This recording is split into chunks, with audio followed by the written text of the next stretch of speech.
I think it's very important to see what happens after events like the Fort Hood massacre, because what we find is that Muslims do an outstanding job of pressuring people to keep them from examining the true teachings of Islam. Now, what we find with the group Tigers for Israel is this is a Jewish group, obviously a pro-Israel group. And what happened was that they had scheduled a former Muslim speaker, Nonie Darwish, who was an apostate. She left Islam. They had scheduled Nonie Darwish to come to Columbia and Princeton universities to speak to people about Islam. But just before Nonie Darwish was about to speak at these schools, her presentation was canceled. Now, people who are wondering why she was canceled, we automatically assume that Muslims pressured the administration of these universities and that these administrations canceled the event. But what the facts revealed was that it was the Jewish group themselves. The Jewish group canceled the presentation. And let me explain, let me give their explanation as to why. Here's what we have from the president of Tigers for Israel. On Tuesday evening, Tigers for Israel and Wig Cleo rescinded our co-sponsorship of today's Nonie Darwish lecture. Tigers for Israel accepted the opportunity for her to speak based on a misconception about what she actually believes. After her anti-Islam position was brought to my attention on Tuesday afternoon by the Center for Jewish Life, Director Rabbi Julie Roth, and the Muslim chaplain, I conducted extensive research and discussed the issue with Tigers for Israel and Wig Cleo leadership, and we decided to rescind our co-sponsorship after concluding that Tigers for Israel disagrees with and does not condone Ms. Darwish and her beliefs on Islam. As president of Tigers for Israel, I take full responsibility for not vetting Ms. Darwish from the beginning, and I sincerely apologize for offending any person or group on campus, especially the Muslim community.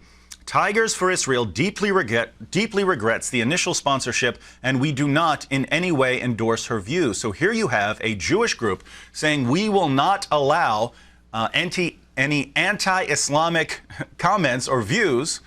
We will not sponsor this sort of thing. We don't want this on our campus. A Jewish group saying we don't want a presentation on what Islam teaches because we will not tolerate that sort of anti-Islamic or Islamophobic sentiments on campus. Now, the reason this is disturbing, especially for anyone who's studied the Muslim sources, is that what Muhammad taught about the Jews is very, very disturbing. Just let me give you a few quotations from Muslim sources, the Quran and the most reliable hadith, about Muhammad's view of the Jews. In Surah 5:51, "O you who believe, do not take the Jews and the Christians for your friends. They are friends of each other, and whoever amongst you takes them for a friend, then surely he is one of them. Surely as Allah does not guide the unjust people. Do not become friends with Jews." 5:64, "And the Jews say the hand of Allah is tied up. Their hands shall be shackled, and they shall be cursed for what they say. Nay, both his hands are spread out. He expends as he pleases, and what has been revealed to you from your Lord will certainly make many of them increase in inordinacy and unbelief. And we have put enmity and hatred among them," the Jews, "till the day of resurrection." There's enmity and hatred among the Jews until the day of resurrection. 582, "Thou wilt find the most vehement of mankind in hostility to those who believe to be the Jews and the idolaters. The biggest enemies of the Muslims, according to the Quran, you will always find to be the Jews and the polytheists." And of course, we can't forget Surah 9:29 and 9:30. According to Surah 9:29, Muslims are commanded to fight both Jews and Christians, and the next verse tells us why. It's because of our beliefs. Jewish and Christian beliefs force Muslims to fight us, and the Muslims are told to fight us until we are subjected to Islamic rule. Now, in the Hadith, we find some other interesting things. I'll just read 2 or 3 very quick passages. According to Sahih al-Bukhari, "Once the Prophet went out after sunset and heard a dreadful voice, and he said, 'The Jews are being punished in their graves.'" If you hear a strange voice outside, it's because Jews are being punished in their graves. Also in Sahih al-Bukhari, Allah's apostle said, The hour will not be established until you fight with the Jews. And the stone behind which a Jew will be hiding will say, "O Muslim, there is a Jew hiding behind me, so kill him." So, I mean, part of the goal of Islam is to ultimately conquer the Jews to such an extent that Jews are hiding. They're hiding anywhere they can. And wherever they try to hide, inanimate objects are crying out, "Here's a Jew, he's hiding, come kill him." These are not unreliable sources. This is Sahih al-Bukhari, and it's multiple times. It occurs multiple times in Islam's most trusted sources. So I would ask any Jews who may be watching, are you against these claims? Are you against these claims? Are you for these claims?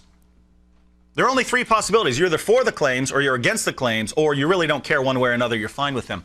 But what we find from Jewish groups on campuses is we will not allow anyone to speak against these Muslim views. Well, what are you thinking? What could you possibly be thinking?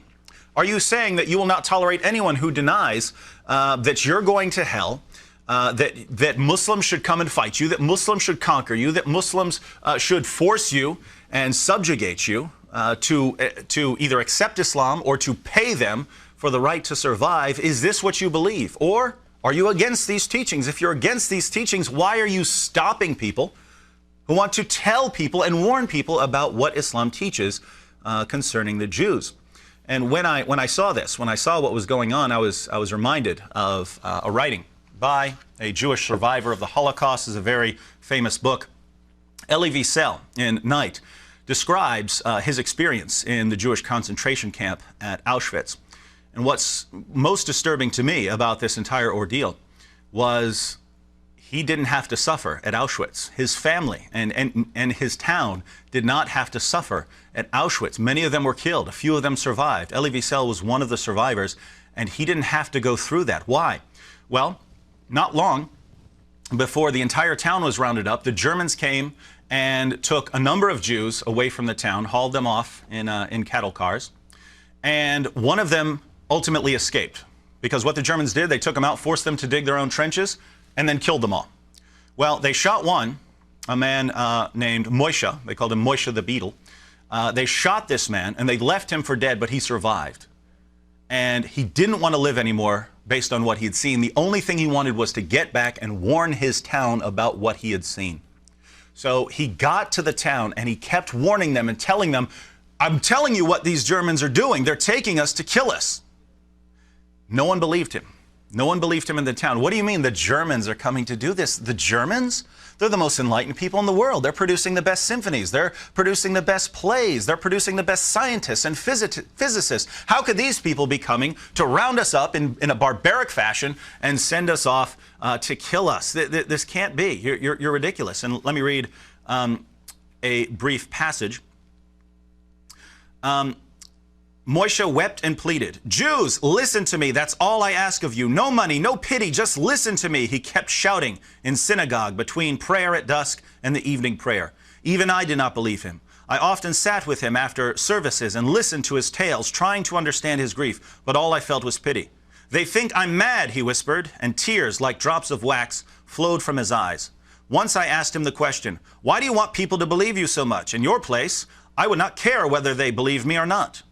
He closed his eyes as if to escape time. "You don't understand," he said in despair. "You cannot understand. I was saved miraculously. I succeeded in coming back. Where did I get my strength? I wanted to return to Saget, to describe to you my death so that you might ready yourselves while there is still time. Life, I no longer care to live. I am alone. But I wanted to come back to warn you. Only no one is listening to me." Here is a person who could have averted many deaths, but no one listened to him. And people suffered because they simply refused to listen to the facts. And what do we find in the world today? People have not learned from history. And here in the United States, anyone can open up the Muslim sources, read what the Muslim sources say, and you can see how violent they are and the result that will be from the spread of Islam. And what we find is that even Jews who are going to get the worst of it from the Muslims, they're saying, we do not want to hear this, and we will not tolerate anyone speaking against Islam or speaking the truth about Islam on our campus. Now, if that's the view you want to take, I just want to say two things. One, Future generations could suffer because of what you are doing right now. Future generations of Jews, if you do not act, could be suffering because of the decisions you make right now. And two, if this is the path you're taking, we will not tolerate anyone speaking the truth about Islam. That's up to you. But please don't call yourselves tigers for Israel. Dhimmis for Muhammad might be a more accurate term. I'm not saying that to insult you. That's just what you're doing. You're being good servants of Islam, not allowing the truth of Islam to spread, and that's what good dhimmis do.